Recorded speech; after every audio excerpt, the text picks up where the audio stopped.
ಶ್ರೀರಾಮನವಮಿ ದಿನ ಜೈ ಶ್ರೀರಾಮ್ ಅಂತ ಹೇಳೋದೇ ತುಂಬಾ ದೊಡ್ಡ ಭಾಗ್ಯ. ಅದರಲ್ಲೂ ಹಿಂದೂಗಳಿಗಂತೂ ಇವತ್ತು ಹಬ್ಬ ಅಲ್ಲ.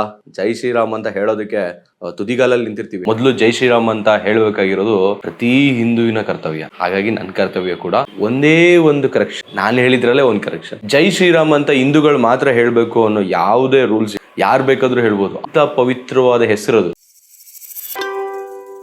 ನಿಮ್ಗೆ ಇನ್ನೊಂದು ಗೊತ್ತಾ, ಇವತ್ತು ರಾಮನವಮಿ ಅಂದ್ರೆ ಶ್ರೀರಾಮಚಂದ್ರ ಹುಟ್ಟಿದ ದಿನ. ಈ ಒಂದು ಟೈಮ್ ಇತ್ತು, ಹೇಗಿತ್ತು ಅಂದ್ರೆ ಹೋಮ್ ಅಂತ ಹೇಳೋದಕ್ಕೆ, ಹೋಮ್ ಅಂತ ಹೇಳೋದಕ್ಕೆ ಎದುರ್ಕೊಳ್ತಾ ಇದ್ದಂತ ಸಮಯ ಇತ್ತು. ಇದು ನಾನು ಇನ್ನೊಬ್ರು ಬಾಯಲ್ಲಿ ಕೇಳಿದ್ದೆ. ಅವರೇ ಹೆಸರು ಈಗ ಪ್ರಸ್ತಾಪ ಮಾಡೋದು ಬೇಡ. ಅವತ್ತು ಆ ಥರ ಹೇಳ್ಬಿಟ್ರೆ ಸಾಕು, ಏನ್ ಬೇಕಾದ್ರೂ ಮಾಡ್ಬಿಡ್ತಾರೆ ಅನ್ನೋ ಭಯ ನಮ್ಮ ಹಿಂದೂಗಳಲ್ಲಿ ಇತ್ತು. ಆದ್ರೆ ಎಷ್ಟು ದೊಡ್ಡ ಧೈರ್ಯ ಮಾಡಿದ್ರು ಅಂದ್ರೆ, ಯಾರು ರಸ್ತೆಯಲ್ಲಿ ಸಿಗ್ತಾರೋ ಅವ್ರ ಹತ್ರ ಹೋಗಿ ಹೋಮ್ ಅಂತ ಹೇಳ್ತಾ ಇದ್ರು. ಅವ್ರನ್ನ ಕತ್ತರಿಸಾಕ್ತಾರೆ ಅಂತ ಗೊತ್ತಿದ್ರು ಪರವಾಗಿಲ್ಲ, ಹೋಮ್ ಅಂತ ಹೇಳ್ತಾ ಇದ್ರು. ಅವ್ರ ಮನೆ ಮಠನ ಹುಟ್ಟಿಸ್ಬಿಡ್ತಾರೆ, ಹಾಳು ಮಾಡ್ಬಿಡ್ತಾರೆ ಅಂತ ಅಂದ್ರೂ ತೊಂದರೆ ಇಲ್ಲ, ಹೋಮ್ ಅಂತ ಹೇಳ್ತಾ ಇದ್ರು. ಅವ್ರ ಆಸ್ತಿ ಪಾಸ್ತಿ ಏನೇ ಕಿತ್ಕೊಂಡ್ರು ಹೋಮ್ ಅಂತಾನೆ ಹೇಳ್ತಾ ಇದ್ರು. ಇವತ್ತು ಯಾರಾದ್ರೂ ನಮ್ಗೆ ಪಕ್ಕದಲ್ಲಿದ್ದು ಆತನಿಂದ ನಮ್ಗೇನೋ ಕೆಲಸ ಆಗ್ಬೇಕು, ಜೈ ಶ್ರೀರಾಮ್ ಅಂತ ಹೇಳಿದ್ರೆ ನಮ್ಮನ್ನ ಯಾವುದೋ ಒಂದು ಪಂಗಡಕ್ಕೆ ಸಂಬಂಧಪಟ್ಟವರು ಅಂತ ಹೇಳಿ ನಮ್ ಕೆಲಸಗಳನ್ನ ಮಾಡ್ಕೊಡಲ್ವೇನೋ, ನಮ್ಗೇನಾದ್ರು ತೊಂದರೆ ಮಾಡ್ಬಿಡ್ತಾರೇನೋ ಅಂತ ಎದುರ್ಕೊಂಡು ಜೈ ಶ್ರೀರಾಮ್ ಅಂತ ಹೇಳದೇ ಇರಬೇಡಿ. ಜೈ ಶ್ರೀರಾಮ್ ಅಂತ ಹೇಳಿ, ಅದೇನಾದ್ರೂ ಆಗೋಗ್ಲಿ, ಜೈ ಶ್ರೀರಾಮ್ ಅಂತ ಹೇಳಿ. ಚೈತ್ರ ಮಾಸದ ಶುಕ್ಲ ಪಕ್ಷದ ಶುಭ ದಿನವಾದಂತ ಇವತ್ತೇ ಶ್ರೀರಾಮಚಂದ್ರ ಸ್ವಾಮಿ ಹುಟ್ಟಿದ್ದು. ಆಮೇಲೆ ಇನ್ನೊಂದು ವಿಷಯ ಏನು ಗೊತ್ತಾ, ಹ್ಯಾಪಿ ಬರ್ಡೇ ಶ್ರೀರಾಮಚಂದ್ರ ಪ್ರಭು ಅಂತ ಹೇಳಕ್ ಆಗಲ್ಲ.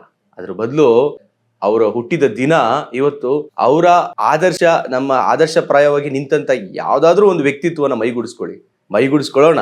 ನಾನು ಕೂಡ ಅವಾಗ ಈ ದಿನಕ್ಕೆ ಒಂದು ಅರ್ಥ ಸಿಗುತ್ತೆ. ಚಿಕ್ಕದಾಗಿ ನೆನಪಿಸ್ಬಿಡ್ತೀನಿ, ಕೆಲವು ನೆನಪುಗಳನ್ನ ನೆನಪಿಸಿದ್ರೇನೆ ಚಂದ. ದಶರಥ ಮಹಾರಾಜನಿಗೆ 3 ಜನ ಹೆಂಡತಿದ್ರು, ಕೌಸಲ್ಯ, ಕೈಕೆ ಮತ್ತೆ ಸುಮಿತ್ರ.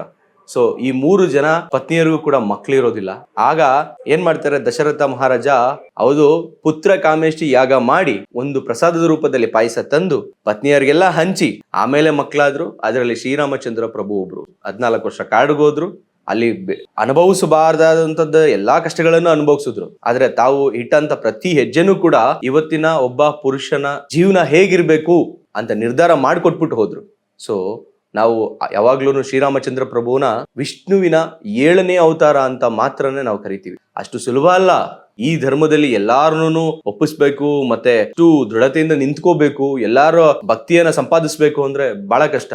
ನಾವ್ ಯಾವಾಗ ಶಕ್ತಿ ಯಾವ್ದಾರ ಕೆಲ್ಸಕ್ಕೆ ಹೋದ್ರೆ ಯಾವುದೇ ಅಡ್ಡಿ ಆತಂಕ ಇಲ್ಲದೆ ಇರ್ಲಿ ಅನ್ಬಿಟ್ಟು ಒಂದು ದೈವವನ್ನ ಪೂಜೆ ಮಾಡ್ತೀವಿ, ಆಂಜನೇಯ ಸ್ವಾಮಿಯನ್ನ. ಅಂತ ಆಂಜನೇಯ ಸ್ವಾಮಿನೇ ಶ್ರೀರಾಮಚಂದ್ರ ಪ್ರಭುವಿಗೆ ಭಕ್ತಿಯಿಂದ ತನ್ನ ಮೊಣಕಾಲ್ ಹೂರಿ ಹೀಗೆ ಕುತ್ಕೊಂಡ್ರು ಅಂದ್ರೆ ಸೊ ಅದು ವಿಷ್ಣುವಿನ 7ನೇ ಅವತಾರ ಅಂತಾನೆ ತಾನೇ ನಾವು ನಂಬೇಕು. ಸೊ ಹಾಗಾಗಿ ಈ ವರ್ಷ ನಮ್ಗೆ ಡಬಲ್ ಧಮಾಕ. ಏನಂದ್ರೆ, ಒಂದು ಅಯೋಧ್ಯೆಯಲ್ಲಿ ರಾಮಲಲ್ಲ ಪ್ರತಿಷ್ಠಾಪನೆ ಆಗಿದೆ, ಇಲ್ಲಿ ರಾಮನವಮಿ ನಡೀತಾ ಇದೆ. ಸೊ ನಮ್ಮ ಬಾಯಲ್ಲಿ ಯಾವಾಗ್ಲೂ ಜೈ ಶ್ರೀರಾಮ್ ಅಂತ ಘೋಷಣೆ ಇರ್ಲಿ. ಇವತ್ತಿಂದ ನಮ್ಮ ಬಾಯಲ್ಲಿ ಅಕಸ್ಮಾತ್ ಯಾರಾದ್ರೂ ಫೋನ್ ಮಾಡಿದ್ರೆ ಹಲೋ ಅಂತ ಹೇಳೋದ್ ಬಿಟ್ಬಿಡೋಣ, ಹಾಯ್ ಅಂತ ಅನ್ನೋದು ಬಿಟ್ಬಿಡೋಣ, ಜೈ ಶ್ರೀರಾಮ್ ಅಂತ ಹೇಳೋಣ.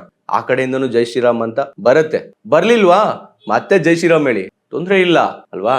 ಸೊ ಇವತ್ತಿಂದ ಹಲೋ, ಹಾಯ್, ಗುಡ್ ಬೈ, ಜೈ ಶ್ರೀರಾಮ್ ಅಂತ ಹೇಳಿ ಮತ್ತೆ ಸಿಗೋಣ, ಮಾತಾಡೋಣ. ದಯವಿಟ್ಟು ನನ್ನ ಚಾನಲ್ ಅನ್ನ ಸಬ್ಸ್ಕ್ರೈಬ್ ಮಾಡ್ಕೊಳ್ಳಿ, ಈ ವಿಡಿಯೋನ ಶೇರ್ ಮಾಡಿ. ಶೇರ್ ಮಾಡ್ಲಿಲ್ಲ ಅಂದ್ರೂ ಇವತ್ತಿಗೆ ಪರವಾಗಿಲ್ಲ, ಬಟ್ ಆದ್ರೆ ದಯವಿಟ್ಟು ಇವತ್ತು ಜೈ ಶ್ರೀರಾಮ್ ಅಂತ ಒಂದ್ಸರಿ ಕಮೆಂಟ್ ಮಾಡಿ. ಸೊ ನಿಮ್ ಕಮೆಂಟ್ ಮಾಡಿ ಇನ್ನೊಬ್ರು ಕಮೆಂಟ್ ಮಾಡ್ತಾರೆ, ಅವ್ರು ನೋಡಿ ಇನ್ನೊಬ್ರು ಕಮೆಂಟ್ ಮಾಡ್ತಾರೆ. ಸೊ ಹಾಗಾಗಿ ಜೈ ಶ್ರೀರಾಮ್ ಅನ್ನೋಂತ ಕಮೆಂಟ್ ಜಾಸ್ತಿ ಆಗ್ತಾನೆ ಹೋಗ್ಲಿ, ಎಲ್ಲರೂ ಒಟ್ಟಿಗೆ ಇದೀವಿ ಅಂತ ಅಲ್ವಾ.